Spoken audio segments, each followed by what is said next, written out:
صلوا بنا على النبي. اللهم صل عليه. اول حاجه انا راجل فيني لله، تمام. ولو مش في لله انا ما كانش قعدت في قفاكم اتكلم مع الحج، تمام. الراجل ده بيطلع الناس الخارج البرا بلاد برا، وقلت له يا ولدي انت بدل ما تجيب الناس الغريبه خذ عيال خالتك وعيال عمتك وعيال عمك، اولى برضه واولى اولى لك فاولى. اما ليه؟ حتسدوا معاه ولا تقصروا رقبتي؟ لا حنسد. وانا ليكم علي اتدخل في زوارقه واشوف ايه في نيته وايه رايه. ماشي يا حاج حمو؟ ماشي ماشي. السلام عليكم. السلام ورحمه الله وبركاته. ازيك يا حاج جابر يا اخبارك؟ حاج ازيك يا حاج يا عم؟ مرحبا يا عم. تفضل. يعني انا بعت الحج في الحرم ان شاء الله. جمعه ان شاء الله. صلي بينا على النبي. الدنيا كورونا. صلي بينا على النبي. اللهم صل عليه. الراجل ده اللي بيطلع الناس الخارج، تمام. هيوديكم فين؟ قطر. وقف. ايه يا عم جابر اوديهم فين؟ قطر. ايه يروحوا في قطر؟ حيركبوا قطر ولا حيعملوا ايه هم؟ مش حكايه قطر يا ولدي. امال ايه الحكايه؟ انا زي ما قلت لك عند البيت هناك ورحت لك. ايوه. اولى لك فاولى لك، دي عيال خالتك وعيال عمك وبلدياتك وقرباك دم ولحم. تكسب ثواب من عند ربنا. الشباب ده كله عاوز يتجوز، لما انت تاخذ الناس الغريبه دي اللي يبيعوا نارخ. يا ابوي صلي على طه عليه السلام. انت عايز الجد ولا ولد عمهم؟ لا طبعا الجد. طب صلي على طه عليه السلام. ضلك ده ولد عمي. ينفع له قطر؟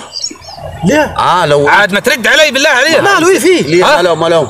طيب عبد الله ينفع له قطر؟ طب ليه ما ينفعش؟ عاوز اعرف. مصطفى يروح قطر؟ ما عايز اتجوز العيال يا ابوي. في ناس في قطر لو كسبتها في الكراتيه ما تاخذهاش. ضلك احنا قطر اصله يا عم جابر مش بحباس. انا عارف قطر انا مش هشغله باليوميه هكا الساعه 9 ويرجع. انا موصيهم على انه يسدوا معاك ويجدعنوا وتحبهم انت والكفيل هناك. يا ابوي صلي على النبي. اللهم صل عليه. دي اول حاجه بلاد غير بلادنا. ايوه. حكومه غير حكومتنا.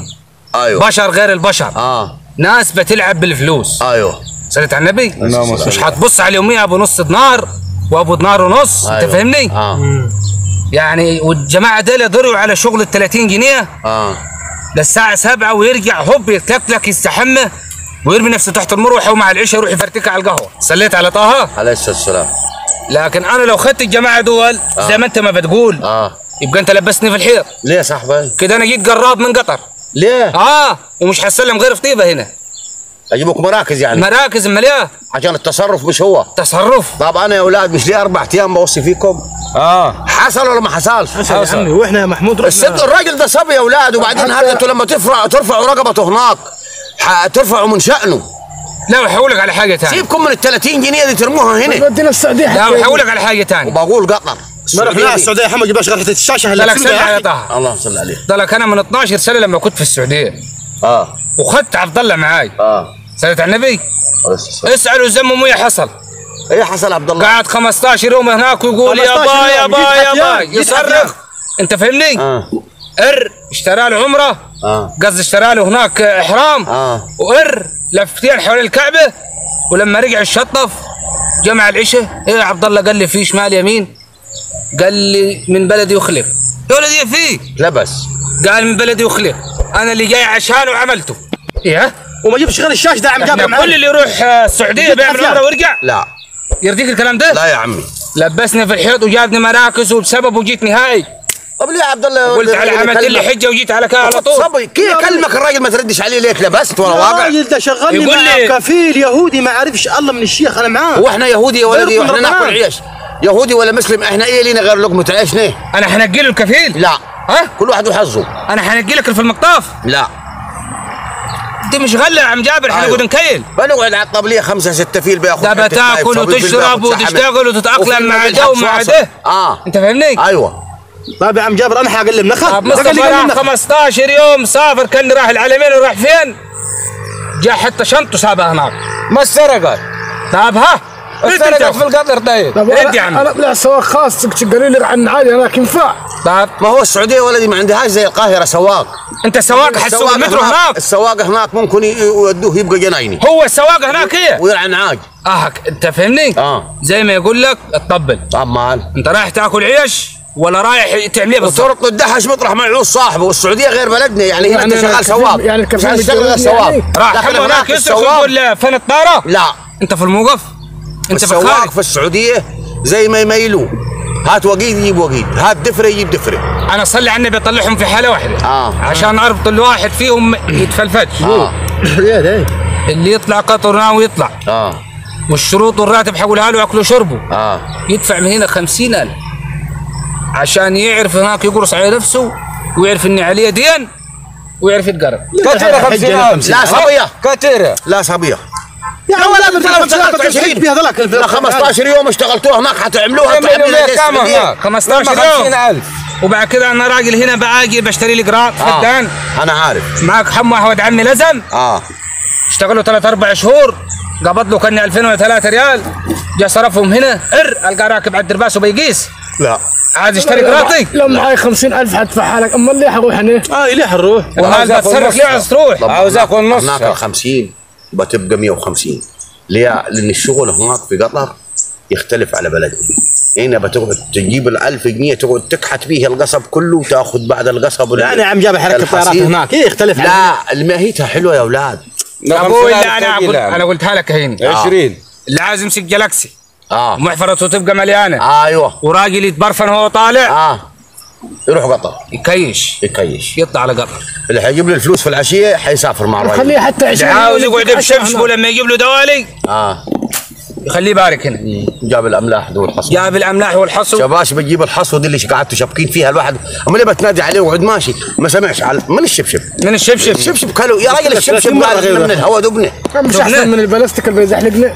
طب خليك في البلاستيك. وعني ده اديداس ما بلاستيك. خليك عاوز تلبس الطبي تمسك الجلاكسي شفت ارني جلاكسي واديداس الارني وانت شبشبكم يجيب ميه بيضاء على العينين. ميه بيضاء يا راجل. اي بنبه عن جاب 20 هنا و10 هناك لما نروح. انا الكلام خلص يعني. وانا بالعربي مش حامل. فين تكييف الصحراوي هنا؟ انتوا جايبيننا في القصب يا عم جابر. كذابين يقعدوا يقولوا امال ليه بلطوهم؟ هو عبد الله ليه طار وراه الكفيل؟ ليه؟ الراجل السعودي جايب تكييف واحد للمرأة عنده حساسية على الصدر عندها ربو. يا بيدي هي البلاد كلها مكيفة. بياخذوا مرتين هناك واحدة صبية وواحدة نص عمر. تمام ديت عارف راح قال له قال له انت عندك تكييف واحد؟ قال له انا عبد الله عندي 4 واحد للنعاج وواحد للارانب وواحد للمرأة والعيال وواحد لي انا. وهو عندي مي على الصدر هنا في الحر. وهو يا راجل على طريق المروحة البلي اللي ركبوا للمروحة عبد الله كان جاب 4 تكييفات صح. كل دقيقة زيك زيك زيك. وانت قلت فيها؟ زي النور. انت المرت كام شهر في الميراج؟ وقعت عليها المروحه لما قصفت ذراعها كان له مخها خربتها. يا راجل رد عليه. خربتها هنا المرأة عينها لقوها في تحت الدكة يا راجل اسكت ما تخلوناش. قال هناك الواحد يروح يعنجر قال يقول له القب كذا قال انا قال من الصعيد ايوه قالوا انا قال خالي بن زايد. طب هو في بن زايد عندي. طب انت لما خالك بن زايد ليه رايح؟ جاي تعزي؟ انا عارف. ليه قول لي ليه سافرت؟ ليه عشرت انت؟ يا اولاد سيبونا من الفشر ده. والله العظيم الافشخانات دي هي اللي جابتنا ورا. ده في واحد راح للمقاول هنا ما معهوش ربع قراط. والله اخوه اللي حكى لي القصه دي. اخوه شغال بالكريك الراجل عامل في القاهره. قال لي اخوي راح السعوديه عارف يقول للكفيل يا قال له انت بزاهق معي ليه؟ انا معي 200 فدان. شوف الفشخ 200 فدان يعني حتى اقول نص فدان مقبوله 200 فدان. انما لما يكون ما فيش خالص ويبقوا 200 وعندي 30 بقره و30 عجل. راح قال له انت احسن مني. طب ايه رايك يا زلمه؟ انا حمشي واروح اشتغل معاك. ايه رايك في هذيك؟ لما الكفيل يقول للراجل الاجنبي اللي هو زي حالاتنا انا حروح اشتغل معاك وتلقاه شخ لما قال لك ده شخ كده شخطن. امال ايه طبيعي؟ ليه احنا نفشخ الفشخه ما جايش مكانها. يا عم جابر انا زي ما قلت لك اللي حيدفع ال 50 عشان يتقرط هناك كان حيأشر يا عبد الله. الاسبوع الجاي يقابلني في القاهره. يا حمو هتدفع ال 50 يا مصطفى. ال 30 حلوه والحج زي بعض. هات كل واحد يجيب 30 وهناك تخلص ال 20. 30 انا حاشتري جرار يا عم جابر. دي تاشيره يا عم الحاج ده ورق بيصرف علي. انا ماليش خاطر عندك 45 عشان خاطرك بس. ما امبارح كنا في القاهره عاملين البصمه. امبارح كنا في القاهره. بصمه انت ما عملتها مع مين بصمه يا اخوي؟ رحنا عملناها في القاهره البصمه. مع مين؟ ايوه عمل الفيش امبارح. ايوه انا عبد الله رحنا عملناها البصمه. عملنا الفيش امبارح. والحقنه بتاعت القاع اللي لها معين قالوا ليها نوع معين بياخذوها بيمشي حتى اي نوع. مصطفى اللقاح ما رضي يمشي فيه قال لك مش عارف ايه مرض. انتوا عايزين تتحقنوا ايه مش هينفع معاكم الفيروس بتاع كورونا ده. انتوا عايزين مش عارف يحكموكم بي انتوا. يا عمي 30 لا بقى حقن النجيل ده طلع الجديده. نجيل ولا ده لو حقنهم حيبه يا راجل. مش يا عم لما الدنيا تفتح عشان مش نصرف الفلوس ونروح نرجع. لا مالك الصالح انت هناك تقعد قدام البوابه لو ما شغلكش الراجل ويوميتك شغاله دايرك. طيب كيف انا ايوه مش بدل ما يقعد سنه هنا والسنه لما تبطل كورونا والمكرونه ما يقعد هناك ويجيب مصاريف للعيال ويخلص اللي عليه عم مصطفى. لا ده هرجيل يا عم هناك. لا انا هناك حاول ازعق معاهم قدام الناس. لا عيب. طب في ناس بتخش مبرفن ناس ما يعرفوش الهرجله. التكاش بيطلع من التكييف يخش في تكييف في العربيه. اما زينا احنا بنطلع من النجيل ونخش على دفره وتطرشك السلاحه تروح الغرمان. مفيش فيزا امارات عندك ولا حاجه؟ ايه؟ فيزا امارات؟ لا حول ولا قوه الا بالله. يا ولاد انا في قطر. انا في قطر. يعني شوف زمايلك ممكن يحولونا حاجه كده ولا كده تنفع. يحولوك انا السفير. شوف له عم يكون راح عاوز يروح سوق الفواكه يكون انت بتكلم 7 لغات واحنا لا. اقول له قطر يقول وديني مش عارف الامارات. امال احنا هنودي لك الخلاليف. يا ولاد ما هي قطر دي ما امارات. امال الدول يا عم اي حاجه ناكل فيها لقمه ايش وخلاص يا اخواننا. انت رحت قطر قبل كده؟ لا يا ابني. وانت رحت؟ لا. اما ليه بتقول امارات؟ طب انت تستحمل شمس الامارات هناك؟ هو لو نضحت وشمس الامارات ده مش يجيبوه ماشي على قفاه ماخذ المرشليان. يا راجل ده كلام ده هرجيل. يا ولاد ما تهرجلوش في الحديث. احنا ما لسه بنتكلم بنقول الراجل قال للكفيل ايه. انت لو رحت الامارات هناك ترجع لو خشيت في شارع العماره هناك 40 دور و30 دور. ما لا زي الناس اللي بتعوم 2 كيلو في الميه. اي حاجه بس يعملوا وقت عشان الدنيا قلفت على الاخر هنا. وقفت من كله. الحديده بعناها. كل حاجه وقفت. ايه نبهت يا عم جابر اللي عاوز كذا يجيب ورقه. هتجيب الفلوس ويجيب ال 45 ويقابلني مع صلاه العشاء. يا عم نجيب لك ال 45 وحنجيك ان شاء الله. بس ان شاء الله. والله انا وصلت خير. مصطفى ماشي عم. تحضر ال 45 انا راجل وصلت خير. بس تحضر ال 45 دقيقه علي انا وصلت خير. جبت لكم الراجل ورحت له 3 مرات انتم مش ضربتوني على سمسره وليه؟ مش سمسره قدامك. لو انا ماخذ جنيه زايد قدامك الراجل. انا راجل بقول له اولى لك فاولى لك. انتوا قرباه بدل ما ياخذ ناس غريبه ودكم يطلعوا السما السابع وانتوا تقعدوا وتبيعوا بلول على الكوبري بس. ولا الراجل ده انا اخذت واحد من جنيه بيحمر بطاطس في الشارع هناك. تعال شوفوا صلاه النبي. اشترى كورنيش لوكسي. واحنا هنا قال الواحد عاوز يروح هناك يفصل قفطان. واول ما يوصل هناك فين السوق اللي بيبيع الصوف؟ ايه الهوايل دي؟ مفيش صوف على خروف هناك. ايه الهوايل دي يا ولاد؟ ماشي عم حنجيب ابوي الفلوس. فين قال الست طواق الصوف؟ فين شيشان عم 4 متر؟ ايه الهوايل اللي احنا فيها دي؟ مش بقول لك احنا ايه اللي جبنا الكافيه امال ليه بنموت برا احنا بيجيبوا لنا 4 قطام. الشغل اللي مش جابك. خلاص يا ولاد. خلاص يا عم. اهم حاجه بتشوف ان ناس كويسه وناس يكون انت حينقهوا لك الناس. ما الناس اللي هتشتغل معك. والله عادة بحظك. ثاني يا طلع حلوك حظك. طلع بيصلي ويعرف ربنا من حظك. والله. طلع ابن كلب من حظك. يعني هو الراجل ليه يودي. انا قلت له عاوز نفر يجيبوا لي النفر.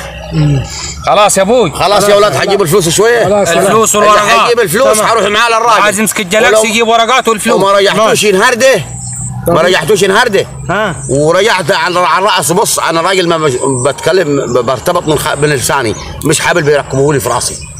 لو ما جبتوش الفلوس شويه وما رحناش للراجل ما حدش هيجيني ثاني. لا ما هيجي لكم قدامه. لغايه ما نعمل الفيش ونجيبه معانا. ما هو ما لسه انت تودي له الفلوس ونقول له بعد بكره الفيش بعد شهر الفيش يبقى عارف. ماشي. لكن اهم حاجه نضمن الشغلانه عشان انت لو حتدفع 10 قروش فيه اللي عاوز يطلع يدفع 20. وهذه يا اخوي بقول لك عشان يجيب العبايه الصوف. عشان يجيب العبايه الصوف. هذه في الحار.